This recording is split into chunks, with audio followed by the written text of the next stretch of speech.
मैं हमेशा कहता हूं और मेरा अनुभव भी यही बताता है विवेक भाई कि दो नावों की सवारी संभव नहीं। मनोविलास के लिए आप कर लीजिए, अपने मन के विलास के लिए संभव नहीं, रिजल्ट नहीं दे सकती। ऐसा कैसे संभव है भाई? आप रोटी खाते हैं, दूसरे घास खाते हैं क्या? जनता नहीं समझती। कांग्रेस पिछले 25 सालों में विवेक जी किसी मुद्दे पर कोई लाइन ही नहीं ले पाई, किसी मुद्दे पर कोई लाइन नहीं ले पाई ना। वो चाय में आइसक्रीम डुबो खा रही है मुडेर पर बैठ के, पता नहीं क्या कर रही। आपकी कोई लाइन ही नहीं किसी मुद्दे पर। देश के सामने इतने बड़े बड़े मुद्दे आए, आप सीधी लाइन नहीं लेते। मुसलमान से हम पर्सनल लॉ लागू करेंगे। ये पर्सनल लॉ क्या होता भाई? ये संविधान को चुनौती नहीं है। आपको ये कहना चाहिए था संविधान की किताब सबसे ऊपर रहेगी, कोई सारे लॉ उसके नीचे रहेंगे। क्या शरिया लागू करेंगे? और शरिया लागू करेंगे तो चोरी करने पर हाथ काटना पड़ेगा विवेक जी, तब क्या होगा? तब तो हाय हत्या हो जाएगी नहीं। और नारी के विरुद्ध अपराध करने पर आधा शरीर नीचे गाड़ कर ऊपर पत्थर मारे जाते, संसार किया जाएगा, वो लागू करेंगे। बहुसंख्यकवाद नहीं चलेगा। ये बहुसंख्यकवाद नहीं चलेगा कि क्या मतलब है? इसका क्या मतलब है भाई? लोकतंत्र में बहुसंख्यक के वोट से सरकार बनेगी, लेकिन बहुसंख्यक की बात नहीं चलेगी। क्या संदेश देना चाहते हैं आप अपने घोषणा पत्र से मित्र? ये भारत कांग्रेस के किसी रिजोल्यूशन से धर्मनिरपेक्ष नहीं हुआ, न नेहरू जी के भाषण से हुआ। ये भारत इसलिए धर्मनिरपेक्ष हुआ क्योंकि ये हिंदू के रक्त में प्रवाहित है। और आप कह रहे हो बहुसंख्यकवाद नहीं चलेगा? बहुसंख्यकवाद क्या होता है? नहीं, आप वो भी नहीं बता पाएंगे मित्र कि बहुसंख्यकवाद क्या होता है। किसको कहते हैं बहुसंख्यकवाद? लोकतंत्र में 51-49 से चुने जाते हैं ना आप, कैसी बात करते हैं? हमको 51 वोट मिला, आपको 49 मिला, हमारी बात नहीं चलेगी। क्यों? बोले कांग्रेस ने कह दिया। कौन होती है कांग्रेस? फिर तो संसदीय लोकतंत्र का आधार ही ध्वस्त हो जाएगा। तो क्या अल्पसंख्यकवाद चलेगा? बहुसंख्यकवाद नहीं चलेगा तो अल्पसंख्यकवाद चलेगा?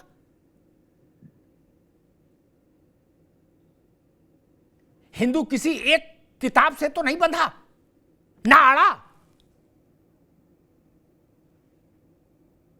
उसके बाद से आपको तकलीफ है और शरिया लागू रहेगी, अल्पसंख्यक पर्सनल कानून लागू रहेंगे, ये आपके लिए ठीक है। आप मुझे बताइए, जिस राज्य में 66% हिंदू, बंगाल, वहां पर ममता जी के हाथ में 71 जातियों को इंक्लूड करने का कागज आया, उनने उसमें 65 मुसलमान कर दी। बोलो जय श्री राम। ऐसा देश बनाना चाहते हैं मित्र? पिछले में 71 में 65 मुस्लिम जातियां डाल दी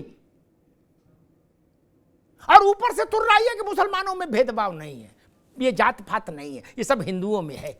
गजब करते हो, लड्डू भी खा रहे हो और मंच पर भाषण दे रहे हो, लड्डू से परहेज है हमको। ये तो नहीं चलेगा। मैं मानता या तो एसटी हसन के बयान के साथ खड़े हो जाते समाजवादी पार्टी और कांग्रेस, तो भी मैं समझता कि चलो खड़े हैं, मैं भी समझता और मुसलमान भी खुश होता कि चलो भाई कम से कम खड़े तो हुए। आप खड़े भी नहीं हुए, खंडन भी नहीं कर रहे। मुसलमान को मूर्ख समझ रहे हैं क्या? ऐसे उसको आरक्षण देंगे? जालीदार पर्दा, मैंने कहा ना, या तो पर्दा हो फिर पूरा करो जो दिखे ना चेहरा, चेहरा भी दिख रहा, बोले हम पर्दे में भी हैं, ये नहीं चलेगा। अनिर्णय की स्थिति, असमंजस की स्थिति दुविधा की स्थिति राजनीति में हमेशा घातक होती है। राम मंदिर पर भी कांग्रेस ने यही गलती की, उसका खामियाजा आज तक भुगत रही है। मेरी बात कड़वी होगी, लेकिन इतिहास के साथ पढ़ के देखिए, मेरी बात को सुन के देखिए, आप मेरी बात से सहमत होंगे। आप निर्णय नहीं ले पाते। क्षेत्रीय दलों की स्थिति अलग है, लेकिन कांग्रेस को तो देश भर में चुनाव लड़ना है, इस भाव से लड़ेंगे। आपको ममता बनर्जी से कहना चाहिए था कि ऐसा बयान सार्वजनिक तौर पर नहीं देना चाहिए किसी भी मुख्यमंत्री को, कि आरक्षण जारी रहेगा, कोर्ट कुछ कहे। इसका मतलब है कोर्ट को ठेंगा। कोई विधिसम्मत ढंग से शपथ लिया मुख्यमंत्री, ऐसा कैसे बोल सकता है?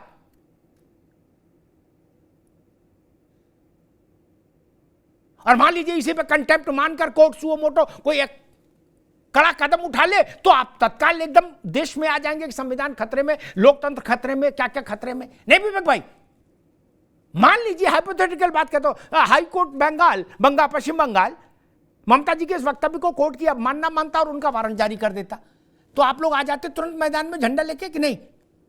और एक वो किताब भी लाते लाल रंग की, जो राहुल जी के हाथ में सबको मिलती है कि ये दिखाना कहना लोकतंत्र संविधान खतरे में नहीं। लेकिन ममता जी को आप नहीं बताएंगे कि संविधान के खिलाफ बात है, ऐसा मत बोलिए। और जब आपका मुख्यमंत्री ऐसा करे तो आप फिर इन पर उंगली कैसे उठा पाएंगे? ये बड़ा प्रश्न है मित्र। मेरा मानना यह है कि जिस देश में 80, 82, 83 जो भी मानिए फीसदी हिंदू है, वहां कोई राज्य में ऐसा कैसे हो सकता है कि 71 जातियां ओबीसी में इंक्लूड करनी हो लिस्ट में? अपने दिल पे हाथ रख के बता दीजिए। उसमें 65 मुस्लिम जातियां आ जाएं और हिंदू को 6 जातियां। ये अनैतिक है, ये पाप है, ये संविधान की हत्या है, ये भारत के सामाजिक ढांचे को छिन्न भिन्न करने की कोशिश है मित्र। इसलिए हाईकोर्ट ने उसको टर्न डाउन कर दिया। ये तरीका स्वीकार नहीं हो सकता, किसी को नहीं होगा। संविधान सभा ने आरक्षण इसलिए दिया था कि हमने इस बात को स्वीकार किया कि हजारों साल से हमारे समाज के एक बड़े वर्ग के साथ सामाजिक तौर पर अस्पृश्यता का व्यवहार हुआ है, इसलिए आरक्षण दिया था मित्र। आरक्षण को फुटबॉल मत बनाइए। गरीबी का आधार होगा तो फिर बहुत सारी बातें उठेंगी। अगर संविधान सभा ने तय किया था कि हम धर्म के आधार पर आरक्षण नहीं देंगे, तो इस बात पर टिकना चाहिए। इसे हटने की जरूरत क्या है और इसे भागने की जरूरत क्या है? एक छोटा सा विज्ञापन है, जरा देख लीजिए। Where the software engineer meets the cool UI UX designer meets the gifted content writer to create the big dream. The world comes together at Sharda University. So where are you?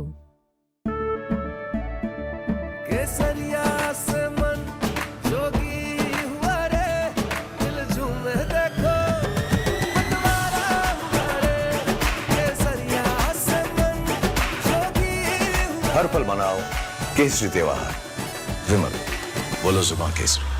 हाँ शुक्ला जी, भिजवाना सिर्फ UltraTech ही। मान गया बेटा, पर UltraTech ही क्यों? आप ही ने तो कहा था कि घर जिंदगी में सिर्फ एक ही बार बनता है। घर एक, मौका एक, इसलिए सीमेंट भी देश का number 1। UltraTech, India's number 1 cement.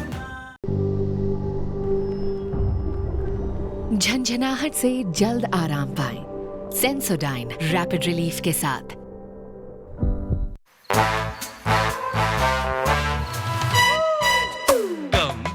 Come, my love, please don't say no, baby. Come, my love. V-Guard के air coolers extra large cooling pads के साथ, जो अच्छों को ठंडा करे। V-Guard air coolers, long lasting cooling. Where the software engineer meets the gifted content writer, meets the cool UI UX designer, meets the talented photographer to create the big dream. The world comes together at Sharda University. So where are you? संविधान जिस चीज की बिना किसी किंतु परंतु के पूरी स्पष्टता के साथ मनाही करता है, निषेध करता है, वो है कि धर्म के आधार पर भारत में आरक्षण नहीं होगा। इसीलिए दलित और आदिवासी में किसी को एंट्री नहीं मिली, केवल हिंदू, दलित और आदिवासी। ओबीसी के मामले में मंडल कमीशन के बाद से स्थिति जो बनी वो ये बनी कि भाई अन्य मुस्लिम वर्ग समाज से भी जो अति पिछड़ी जातियां हैं उनको इसमें आरक्षण दिया जाए। लेकिन आरक्षण वो इस ढंग का हो जाए कि आपको 71 नई जातियां जोड़नी तो 65 मुस्लिम जोड़नी और 6 हिंदू, ये ठीक नहीं। ये बहुसंख्यक हिंदुओं के पिछड़े वर्ग के साथ अन्याय है, दलित के साथ अन्याय है, ओबीसी एसटी के साथ अन्याय है। और अगर समाजवादी पार्टी का एक नेता आजमगढ़ की जमीन पर खड़ा होकर कहता है कि हमारी सरकार आई तो हम संविधान में परिवर्तन करके मुसलमानों को आरक्षण देंगे, तो उस बात का या तो खंडन होना चाहिए या उस बात की स्वीकारोक्ति होनी चाहिए। ये बीच का खेल नहीं। आप छुपते भी नहीं हैं, बाहर भी नहीं आते।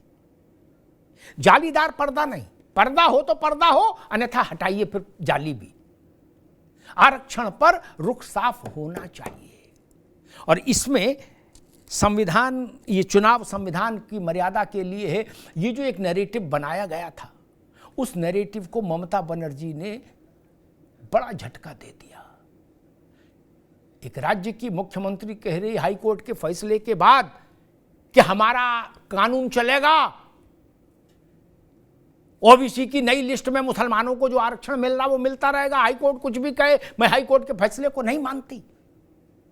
आप अदालत के फैसले को नहीं मानते, न्यायपालिका के फैसले को नहीं मानते, इसका मतलब आप संविधान को नहीं मानते। और फिर आप कहते हो हम संविधान बचाने की लड़ाई लड़ रहे हैं। सोचिए, राहुल गांधी संविधान की छोटी एक पॉकेट डायरी जैसी साइज की किताब हर जगह दिखा रहे हैं, और ममता बनर्जी कह रही हम अदालत को नहीं मानते। संविधान तो कार्यपालिका, विधायिका और न्यायपालिका इन्हीं 3 अंगों पर टिका हुआ है। एक अंग को खारिज कर दिया ममता बनर्जी ने, फिर भी संविधान बचाने की लड़ाई आप लड़ेंगे। ये तरीका ठीक नहीं। रास्ता एक चुनिए, उस पर पूरी दृढ़ता से चलिए। धन्यवाद। वी-गार्ड प्रेजेंट्स अब उत्तर चाहिए, co-powered by Sensodyne and Vimal. बोलो जुबां केसरी। Sharda university, the world comes together at Sharda. Admissions now open.